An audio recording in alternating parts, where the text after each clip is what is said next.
Hi guys, welcome back.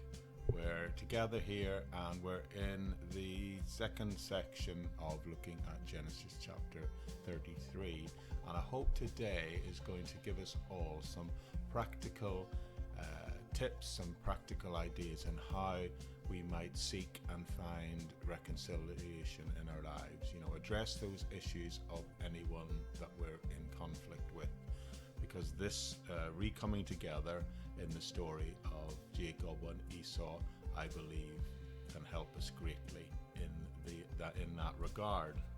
But that's where we are today. So welcome back to the Bible Project Daily Podcast. Now, the object of this podcast series is to, Lord willing, work through the entire Bible, chapter by chapter, verse by verse. And what I'd like to say, if you're joining us for the first time, there's always an opportunity to go back and begin this entire journey and come with us together on it over the next, quite a few years, I would imagine. Now, no matter where you're receiving the audio version of this podcast from, doesn't matter what platform, if you'll find within the episode notes the link there whereby, if you want, you can get a transcript of everything that is said. Now, these teachings, these Bible studies, these podcast is put out there in the public domain. The actual podcast itself and the notes, the episode notes, the transcript are yours to do with as you want, to reconstitute, to use in your own personal study, or to create your own resources in any way you want. Do it with my blessing. A credit for the podcast is always appreciated, but it's not a requirement. You'll also find within the episode notes links to other ways you can contact and get involved with the ministry. If you happen to be watching on Facebook or YouTube, the video version, then there's usually a link through to the audio version where you'll find all the links to those resources there.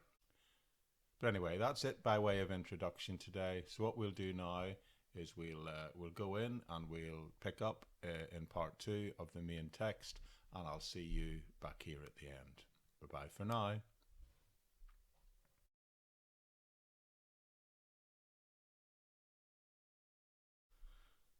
Hi again, welcome back. So here we are again in this 2-session version of going through and looking through Genesis chapter 33 and the story of Jacob and Esau's coming back together and the reconciliation that happens there.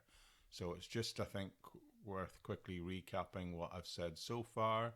The story so far of chapter 33 is these two brothers have been apart for 20 years, but here they meet up and they reconcile and they settle down together and agree to go to slightly different parts of the same land. Now, it's remarkable that these guys have come back together in this way and been able to reconcile, because when they parted 20 years earlier, they literally wanted to kill one another, but now they've found a way by which they are able and desire to live in peace. So this is a straightforward story of Jacob and Esau, and within this chapter, its main purpose is to be a witness to the reconciliation and how they peacefully set up home in the land together. And that sums up the narrative and the purpose of chapter 33. So what I'd like to do today is, we've been through the text verse by verse, but what I'd like to do is see what we can learn from it, and particularly what we can learn about reconciliation in the story of this chapter. So as I suggested, the chapter was very much telling us about one particular situation where reconciliation was sought and found. So I suppose the question I think we need to ask ourselves is there anybody that we need to be reconciled with? Do you need to reconcile with someone in your life? Is there someone in your life that you are in conflict with, or you have been in conflict with for a great many years? So what can we learn from this passage? Well, I believe we can actually learn a lot that is really helpful when it comes to thinking about this matter. And I would like to make some observations about reconciliations. And I have four main points to make, 4 observations on how reconciliation is and can be played out between people who find themselves in a state of conflict or ill will. So, observation number one, and I'd like to say the thing that's really worth noticing about this passage is how they don't say anything about the past. They don't get into this discussions on the detail of what's gone on in the past. Now, I've been involved in cases where I've seen people who've been in conflict with each other and they wanted to reconcile with each other, even got to the point where they came together to attempt to do that. But in a great many of those cases, nearly always one and sometimes both of those participants wanted to go over the details of the past, to hash them out over and over again, in a way I think really to try and convince the other person that they were wrong, or actually sometimes even convince me that they were in the right. Now, one person and sometimes both persons are often absolutely sure that it is the other person that is in the wrong. So much so that I think there are times when the two people who have fallen out actually find they're unable to reconcile for that very reason, because they can't even get off the starting blocks because they can't agree whose fault it was. They can't agree on a shared narrative of the past, and consequently they're unable to deal with each other amicably in the future. So the observation I think that's worth making here, and I want to be careful about how I word it, but I think that this shows that there are sometimes cases when the past does not need to be specifically addressed. Now that's an important point to make. I think this passage teaches us.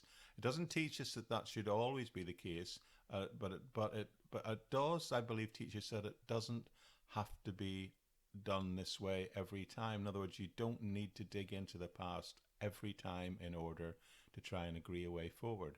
Now, of course, I think that depends on the situation, the seriousnesses of any perceived offences that's taken place, and the personalities of the individuals involved.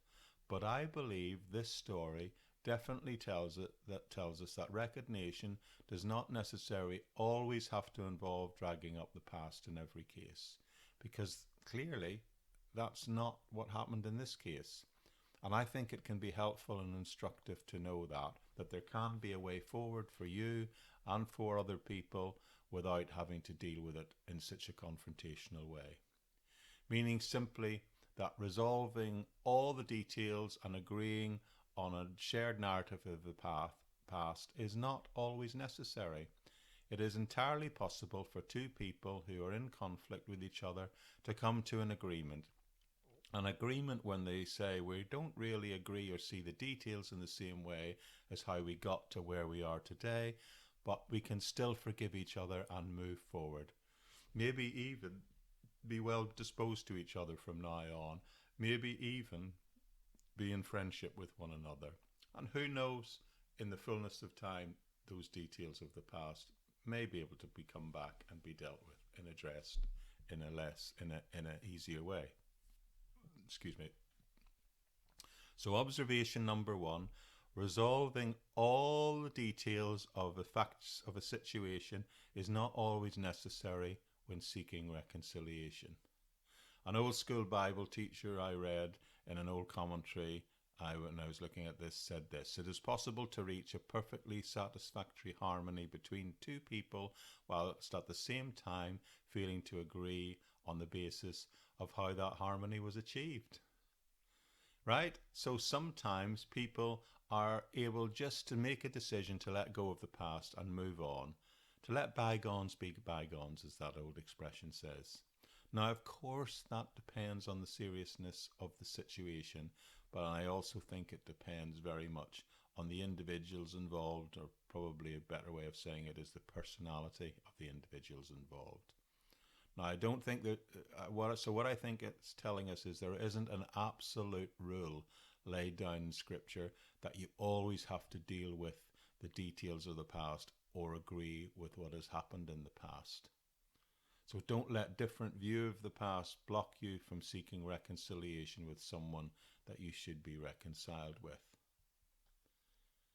Now, I just want to throw that observation out there that in this case, clearly they didn't go back into the past and discuss the detail of any disagreement, but they still found a way to reconcile and live harmoniously thereafter nonetheless.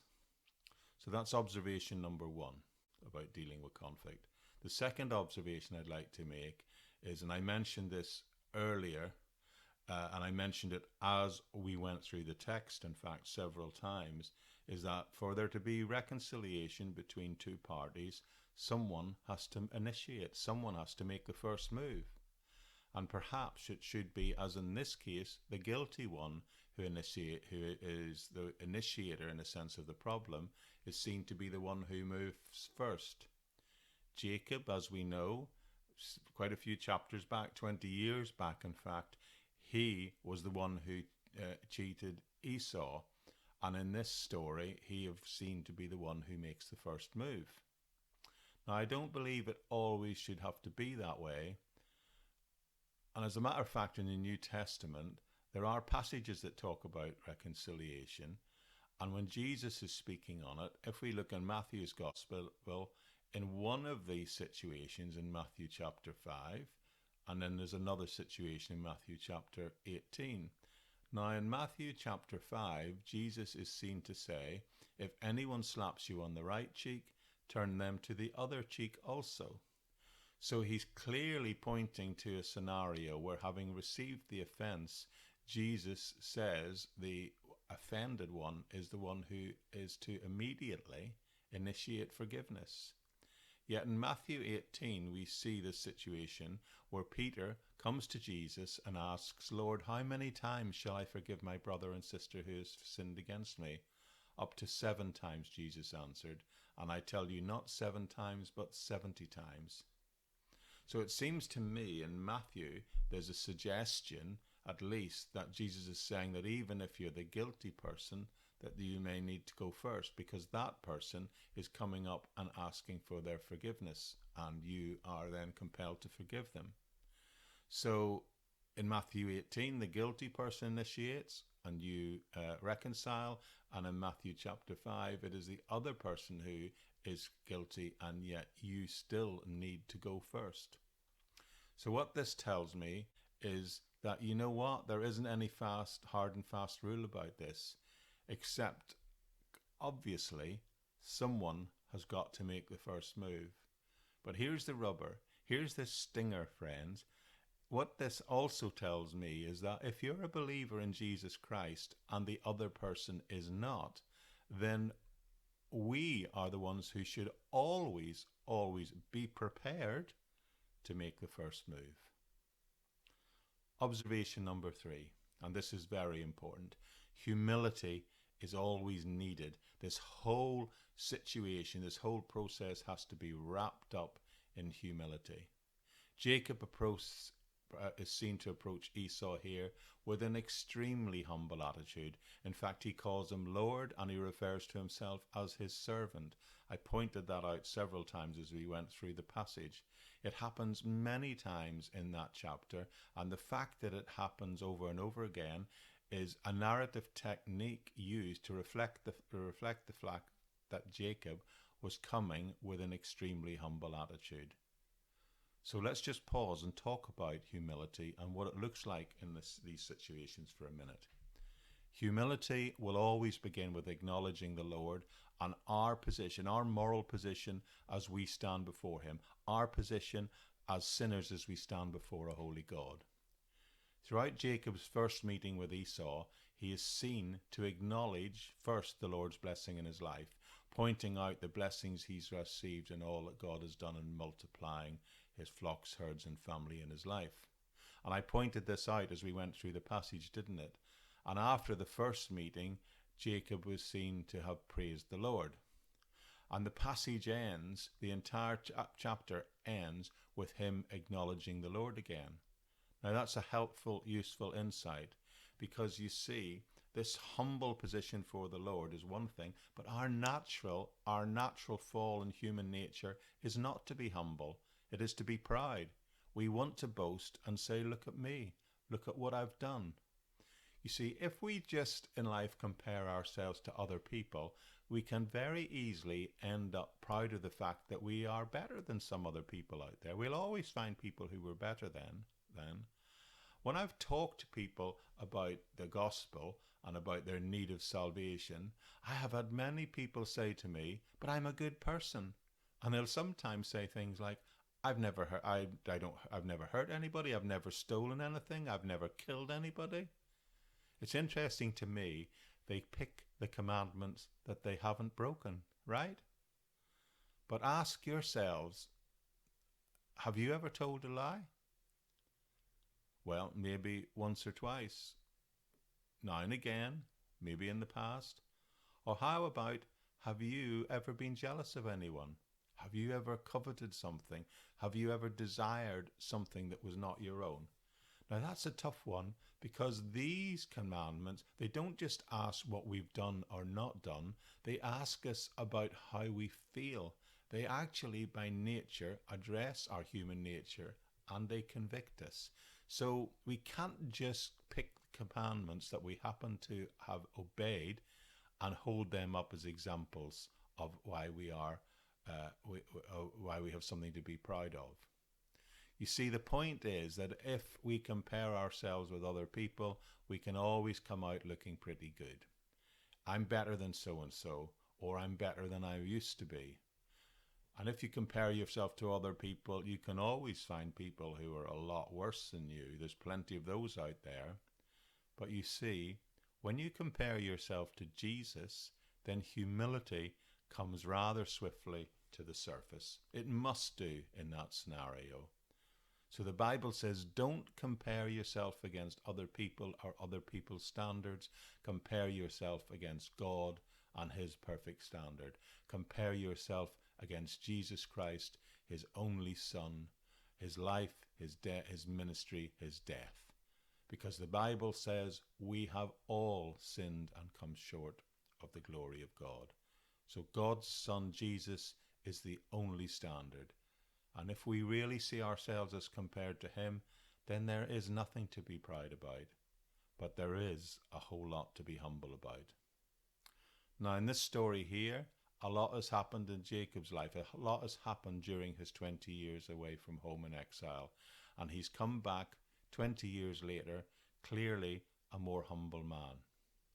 Jacob here is acknowledging his faults, and he has an entirely different perspective on the past and on his brother. And I would suggest he's also got an entirely different perspective on himself, as that evening spent wrestling with God has brought him to a position of humility before the Lord. So much so that it touched him in a way that will be visible for the rest of his life. The Lord is almighty, he says in this chapter. The Lord is my master, he says. I am his servant. And because of that, he also declares, it's the motivation, I believe, that he's prepared to submit himself in humility, not only before God, but before his brother in this situation also.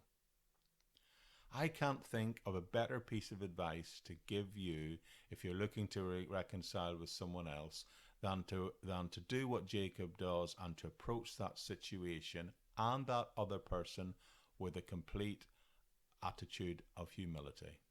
One that recognizes your position as someone who has been forgiven by the Lord, but also recognizing that other person was made in the image of God and is worthy of your compassion.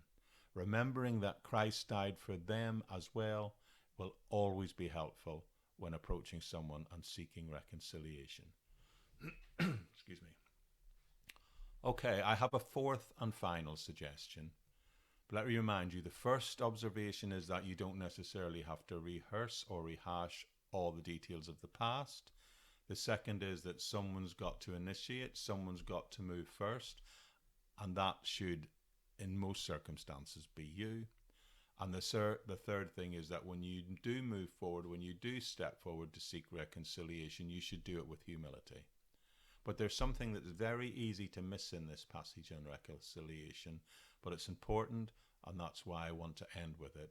And that is the fact that Jacob prayed. Pray. In all things, particularly in issues of reconciliation and our relationships with the people, prayer is absolutely vital. The previous passage talked about the fact that Jacob wrestled with the Lord all night about this issue before he actually stepped out and dealt with it.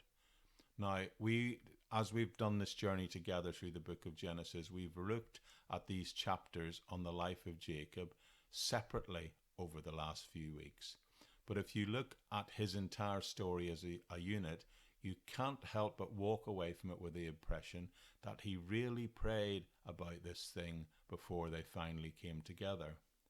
Someone has said, as the narrative unfolds, it's not Jacob's plan that has seemed to succeed, but his prayer is the thing that brings success.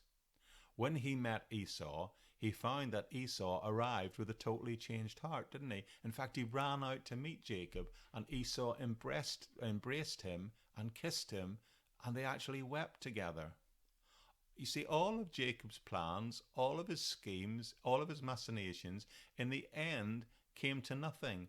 What actually brought reconciliation was the Lord answering his prayer, and the Lord changing even the most stubborn heart. The Lord, a heart that was of stone and turned against him, was now inclined to peace. The Lord had made a person who was in a hostile position inclined to want to seek peace and friendship together. So the overall narrative of this complete story across 4 chapters portrays the reconciliation of these brothers as in fact an answer to Jacob's prayer. In spite of all that Jacob has done wrong in the past, God still answers the prayer and uses Jacob's prayer as a way to prepare the path of reconciliation in the hearts of the other people. God is the God of reconciliation. The Bible clearly says that throughout. It's appearing here in its earliest stages, but this motif will appear again and again and again as we work through the Bible, and reaches its high points in the New Testament. 2 Corinthians chapter 5, in fact, tells us that God, his purpose was to reconcile us with him. But he also wants us to be reconciled with each other, particularly if we're Christian believers. So we are to seek to be reconciled, to always seek to be reconciled with anybody we're in conflict with. And to do that, we're told here first to look to the Lord and begin that process by praying about it and let the Lord prepare the path and work it out. Because in the final analysis, friends, reconciliation is always a work of grace. Reconciliation should be sought in prayer, but will be rewarded by faith, and then should be acknowledged by praise. The restraining intervention of God kept Esau from seeking retaliation against Jacob. It softened his hard heart toward him. And this was not the first time in the story of Jacob that this has happened. Remember, a chapter back, Laban at one point was out in pursuit, and he was probably going to kill Jacob, and God intervened in that situation and appeared to Laban in a vision. Throughout this whole 20-year exile, it appears to me that God has been working in the hearts of both Jacob and Esau, because they have both clearly undergone a spiritual transformation. No longer are either of these brothers being controlled by their sinful passions, their sinful drives and desires, which was a particular problem for Esau early on in the story, if you remember. All of this work of changing character has been done by the Lord. You see, I believe that one of the promises of God, an important promise we see revealed by the story, is that those of us who have received God's grace can trust in God's promise of protection when we seek reconciliation with someone else, no matter how well disposed they are to us. I believe that that is the fruit of the Spirit that we can take on board if we really embrace the message of this chapter. We who have received God's grace can always trust in his promise of protection in all things, but particularly when we seek reconciliation with someone else, no matter how well disposed they are, no matter how badly we have treated them or they have treated us in the past. So this tells me, no more than that, this passage compels me to go and find anyone who we've been in conflict with and seek to be reconciled with them. And I believe it compels you to do the same thing, friends. Okay, that's it for today. Thank you so much for joining me. Now, like I said at the start, I'd like to remind you that within the episode notes, there's loads of links to ways that you can connect to me and my ministry and the resources I offer there. There's also a link to my Patreon website where I do make some exclusive content available to the people who have decided to become patrons of my ministry. I put on there things like teaching and the odd messages I've done in secular environments, and maybe even preaching my call to minister in churches locally. I'm planning in September to actually make available a short course of videos on planning and preparing expository Bible messages. So if you're someone who believes they've been called by God, or people tell you you're gifted in that, it will give you, I hope and trust, a framework by which you might prepare Bible messages on the expository basis, which means approaching the Word of God in the context that it was written and going through it systematically and hopefully applying it in a way that's relevant to the world in which we live. You see, by becoming a patron, you not only, primarily, you are supporting and enabling the Bible Project Daily podcast to be not only put on the internet, but to be made available free as a resource for anyone who'd seek it, to allow people, maybe for the first time, to make the decision to allow the Bible to be part of their daily lives. Now, another thing that you can help with this ministry and this mission is that if you are appreciating and valuing the work of the Bible Project Daily podcast, then, well, first of all, subscribe it to ensure you get it every day.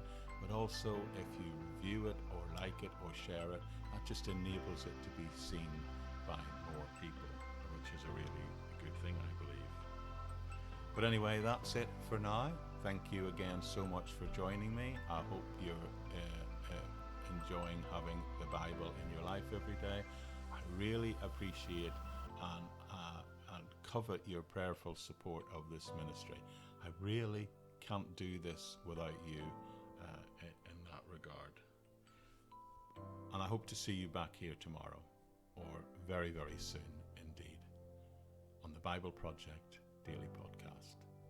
Bye, friends.